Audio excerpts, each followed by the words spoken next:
around education. Wazazi wamehimizwa kutumia mapumziko ya katikati ya muhula yanayoendelea ili kuwashirikisha watoto wao katika mijadala yenye maana kuhusu nidhamu, uwajibikaji na maadili katika jitihada za kukabiliana na ongezeko la visa vya utovu wa nidhamu shuleni. Akizungumza wakati wa kikabidhi basi jipya la shule kwa shule ya sekondari ya Naikuria, eneo bunge la Gembe Kaskazini, mbunge wa eneo hilo Julius Taitum ameeleza kusikitishwa na ongezeko la visa vya machafuko ya wanafunzi katika taasisi za elimu kote nchini. Aidha, alibainisha kwamba matukio ya wanafunzi kujihusisha na vitendo vya uharibifu ikiwemo kuchoma mabweni ya shule na mali nyingine za shule yamekuwa ya kutisha na yanahitaji suluhisho la dharura.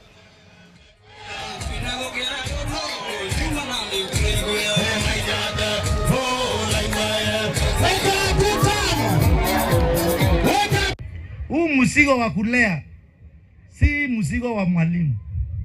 Watoto wakiingia midterm, wazazi tuongee na wao, ndio tuwajaribu kuleta maadili ya watoto yale tunaona katika chuo ama vyuo vile vingine and secondary schools zile za malazi. Si mambo ya kuridhisha.